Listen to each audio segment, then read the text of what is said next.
So thank you so much for taking out time and coming here and talking to me. So I would like to start by asking, can you describe your journey from being a law student to the Deputy Minister of Justice in Colombia? How was that experience, and why did you choose law, and how did you end up becoming the Deputy Minister, and what were the changes and everything that you went through? A journey. Thank you for having me. Yeah, I was a law student because I was good in social science and I was bad at math. So I chose to take the legal studies also because my family was heavily involved in legal matters. My father and my grandfather were both lawyers. So to me, it was pretty obvious to do the law school. When I finished, I wanted to discover what I wanted to do. My first job was about housing and land in Bogota, my hometown in Colombia.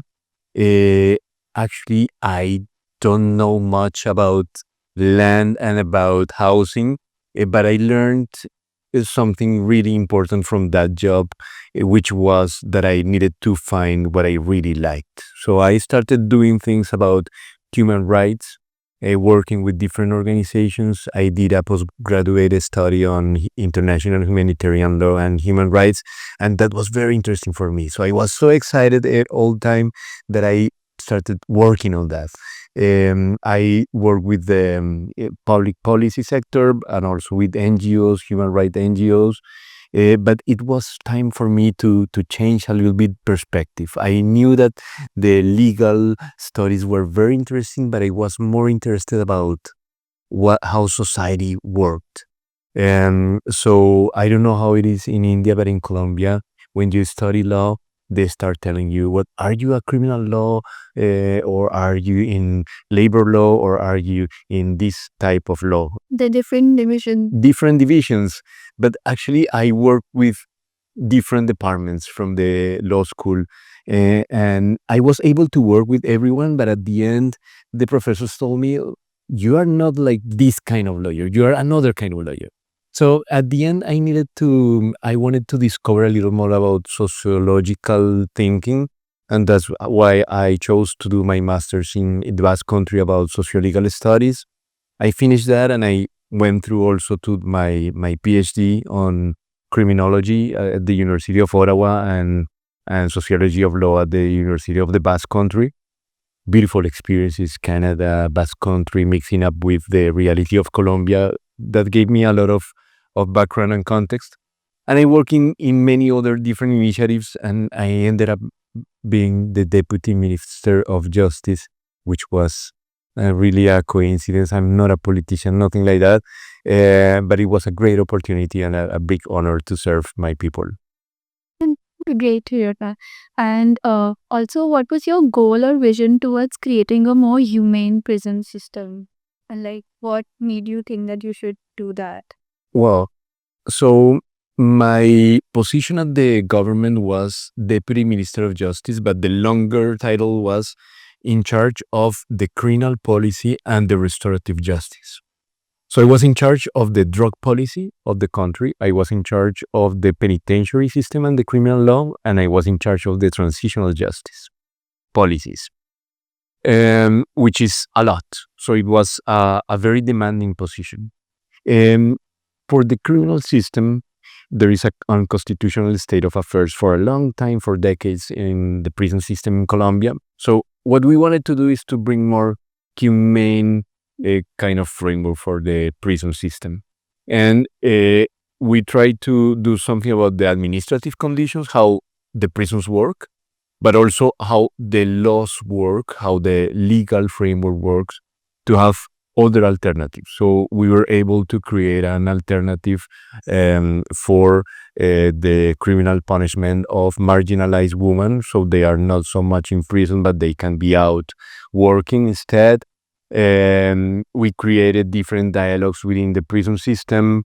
We changed some of the conditions, but I have to acknowledge that the conditions were very challenging. And in that sense, we didn't transform the system. The system's needs a work of decades to be transformed.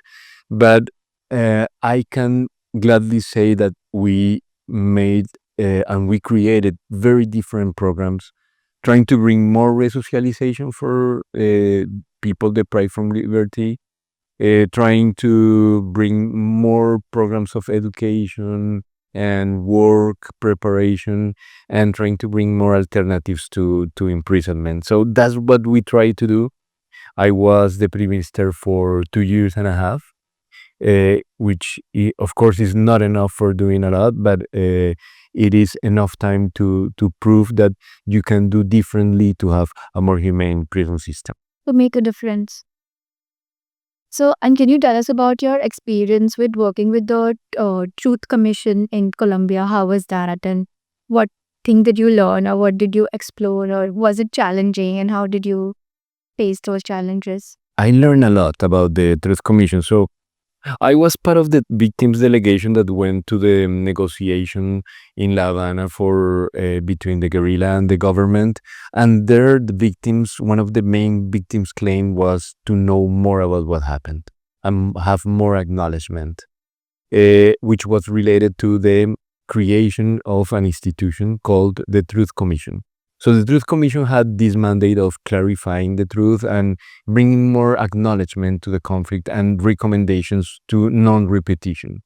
So I was leading one of the teams of the Truth Commission, the research teams, to do the investigation for the final report. The work there was very demanding. I ended up doing a study on access to justice within the conflict, and I learned a lot of things. One of the lessons that I learned, I mentioned before in my presentation here at the Congress, was about trying to create tools for society to understand better, but that understanding and that knowledge needs to be meaningful, needs to actually be able to create a change and an impact, a positive impact on communities. So knowing more about what happened involves acknowledging the complexity of what happens and being aware that the chaos that sometimes you don't understand what is going on, you need to have better tools for understanding what is going on and to actually do something that is meaningful for the communities to change and transform that situation. So I learned a lot of things, but I would mention that from my experience at the Truth Commission. And so, what do you enjoy the most about teaching law and human rights to students? So I think the energy of the students is very important. How they see the world. Generations change, and there are new languages and new media, new forms of expression, but also new technology. That as a professor, it is very interesting to keep that open mind and keep being all updated about that. But also being exchanging with students also allows you to learn a lot. So it's actually a dual process. It's a process.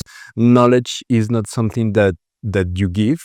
It's something that you share, and by sharing, you are also learning. So it's an experience that is also building your capital, your cultural capital, your knowledge. So it's a lot about learning. And human rights is about exploring the capacity of being together, of togetherness, in with a sense of the common good, with a care for dignity, which involves always trying to think about the main issues of society. So being teaching involves also being involved in the main issues of the society. I don't see teaching as bringing the manuals, the books, and just referring to the books, but as or rather referring to the society. How is knowledge? How does knowledge allows us to understand and to transform that society? So that's basically one of biggest lessons of teaching and exchanging with the students. And so, do you have any advice for somebody who wants to go into the field of human rights like you did? So, what piece of advice would you like to give to them? I don't see human rights as a destiny. So it's not. It can be a career path, but it's basically a mission. If you understand human rights as a mission, you understand that it's not only about your profession and about a career, but it's a way of living. And if you see it like that, you can think that you need to adapt that not only for your professional life, but also your personal life, your family life, your very intimate also relationships. So my if I can say my big intake on this would be to find on human rights your mission and make that mission a way of living. Okay, sir, thank you so much, sir. I would like to thank you for taking out time and coming and talking to me. And I'm really glad that I got this opportunity to know more about you and all the work that you have done and made a difference. And I really hope that you have a great time here. Thank you, sir. Thank you so much. It has been a pleasure to share with you.